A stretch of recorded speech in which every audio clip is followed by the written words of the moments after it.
एक गांव में राजू नाम का एक लड़का रहता था। उसे रात में घूमना फिरना बहुत पसंद था, जिसकी वजह से उसके माँ बाप भी काफी परेशान रहते थे और उसे रात में घूमने से मना करते थे।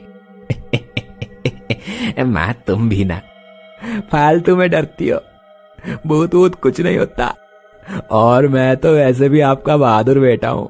फिर एक दिन, राजू, ओ राजू, थोड़ा रुको ना, मेरी बात सुनो। ओ राजू, सुनो ना। राजू रुकता है और इधर उधर देखता है, लेकिन उसे कोई नजर नहीं आता। वो फिर चलने लगता है, लेकिन चलते ही वो आवाजें फिर से आने लगती हैं। राजू, ओ राजू, रुको ना, मेरी बात सुनो। ओ राजू, सुनो ना। यार ये कौन है जो मुझे बार बार आवाज दे रहा है? कुछ तो गड़बड़ है। भाग बेटा, भाग ले यहाँ से, कहीं कोई चोर वोर ना हो। ऐसा कहकर राजू वहां से भाग लेता है और अपने घर पहुंच जाता है। और उस दिन उसके माँ बाप भी घर पर नहीं होते। राजू चुपचाप अपने कमरे में सो जाता है। रात में राजू के कमरे से फिर वही आवाजें आती हैं।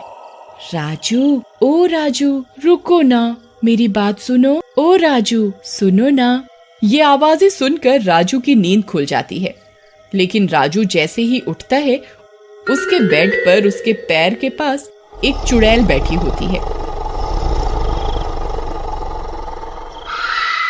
जो उसे देखे जा रही होती है।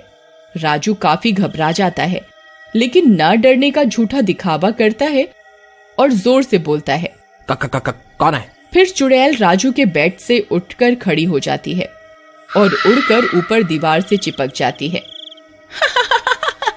क्या हुआ राजू, क्या तुम मुझसे नहीं डरे? ये मेरा घर है, बाहर से तो तुम आई हो, मैं भला अपने घर में ही क्यों डरूं? लेकिन तुम्हारी आवाज मुझे कुछ जानी पहचानी लग रही है। कौन हो तुम? अपने असली रूप में आओ। किसी ने तो मुझे पहचाना। मैं कई दिनों से ऐसे ही भटक रही थी और कई लोगों को बुला रही थी, लेकिन किसी ने नहीं पहचाना, पर तुमने मेरी आवाज पहचान ली। ऐसा कहकर चुड़ैल अपने असली रूप में आ जाती है।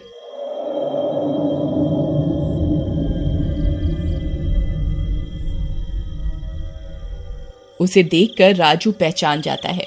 अरे तुम तो कविता हो, और मेरी क्लास में पढ़ती थी ना तुम तो। है तुम्हारी यह हालत किसने की? क्या हुआ? राजू, मैं तुम्हें सारी बात बताऊंगी। कॉलेज पास करते ही मेरे माँ बाप ने मेरी शादी कर दी। कुछ दिनों तक तो सब ठीक ठाक था, लेकिन कुछ दिनों बाद उन्होंने अपने रंग दिखाने शुरू कर दिए। अरे करम जली, इतना समय हो गया, हमें परिवार का एक वारिस नहीं दे सकी। पता नहीं कौन सी मनहूस घड़ी थी जो तुझे ब्याह कर लाए थे। अरे भाग्यवान, मैंने तो तुझे और तेरे लाडले को रोका भी था कि मेरे दोस्त की लड़की से शादी कर लो, वो बहुत पैसे वाला है, दहेज से हमारा घर भर देगा। लेकिन तू और तेरा बेटा बस खूबसूरती के चक्कर में इस करम जली को उठा लाए।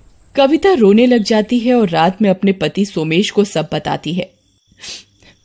सोमेश, तुम्हें पता है, तुम्हारे माँ बाप हमारा बच्चा ना होने के कारण मुझे बहुत बुरा भला बोलते हैं।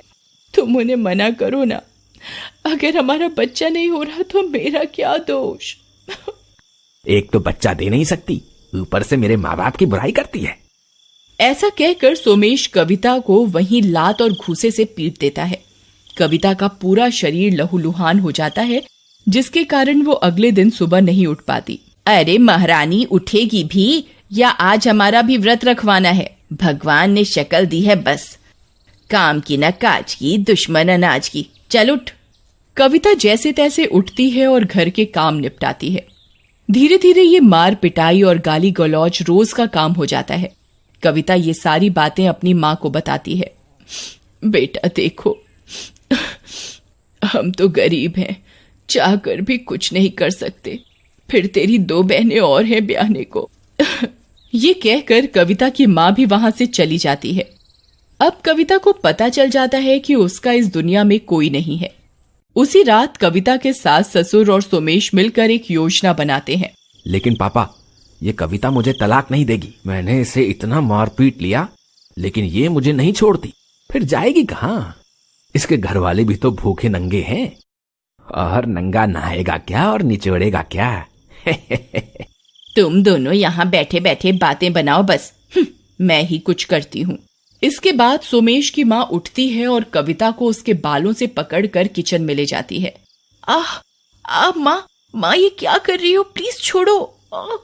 माँ मुझे दर्द हो रहा है। ओ छोड़ो। तब तक सोमेश और उसका बाप भी वहां आ जाते हैं। माँ ये क्या कर रही हो? चुप करनी खट्टू, किसी काम का नहीं है। चुपचाप एक कोने में खड़ा रह।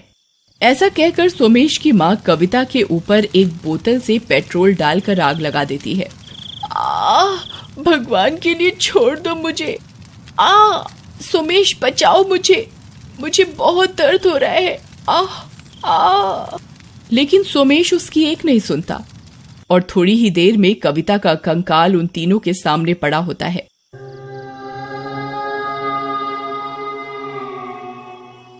अब ये गूंगा बन के क्यों खड़ा है? चल इस कंकाल को उठा और घर के पीछे कहीं गाड़ दे, और अब अपनी दूसरी शादी की तैयारी शुरू कर दे। जी माँ। और राजू, उन दुष्टों ने मुझे इस तरह तड़पा तड़पा कर मार डाला।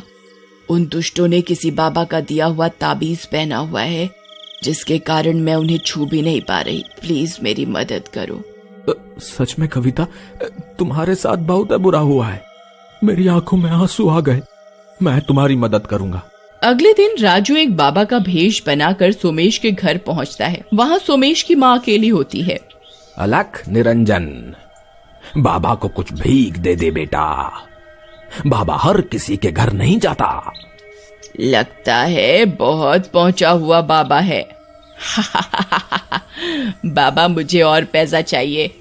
कैसे आएगा मेरे पास और पैसा? बुढ़िया, तुम अतूरे धतूरे तांत्रिकों की ताबीज पहनोगी तो कृपा कैसे बरसेगी? पहले अपना ताबीज हटा और मुझे दे, फिर देख चमत्कार। सोमेश की माँ लालच में अपना ताबीज उतार देती है और राजू को दे देती है। जैसे ही वो अपना ताबीज उतारती है, चुड़ैल वहां आ जाती है। बुढ़िया, आ जाई पकड़ में। तुझे अब जिंदा नहीं छोड़ूंगी। जैसे तूने मुझे मारा था, वैसे ही तुझे भी तड़पा तड़पा के मारूंगी। उसके बाद चुड़ैल सोमेश की माँ पर पेट्रोल डालकर उसे जला देती है। कुछ दिनों के बाद सोमेश अकेला जा रहा होता है। उसे राजू लड़की बनकर आवाज लगाता है। राजू ने एक साड़ी पहनी होती है। ए सोमेश, जरा मेरी बात तो सुनो। ए सोमेश डार्लिंग, इधर तो आओ ना। अरे क्या आवाज है, कितनी प्यारी आवाज है। आवाज इतनी प्यारी है तो लड़की कितनी सुंदर होगी। सोमेश जल्दी से राजू के पास पहुंच जाता है। क्या नाम है तुम्हारा? मेरा नाम कैसे जानती हो? चलो छोड़ो, इतने दिनों से तुम्हारा इंतजार कर रही हूँ, वो नहीं दिखता। यहाँ CID करने लगे हो। चलो जाओ यहाँ से। अरे तुम नाराज क्यों हो रही हो डार्लिंग? मैं तो मजाक कर रहा था। चलो छोड़ो, मजाक कर रही थी। आसपास कोई है नहीं। सारे कपड़े उतार कर झाड़ियों के पीछे आ जाओ। सोमेश भी जल्दी से सारे कपड़े उतार देता है और जल्दी जल्दी में वो ताबीज भी उसके शरीर से उतर जाता है। जैसे ही सोमेश झाड़ी के पीछे पहुंचता है, वहां चुड़ैल उसका इंतजार कर रही होती है। आओ राजा जी, सीधा अंदर आओ। सीधा अंदर आओ राजा। पहचाना मुझे? कविता, तुम? मुझे माफ कर दो, मुझसे गलती हो गई। लेकिन चुड़ैल उसको मार देती है।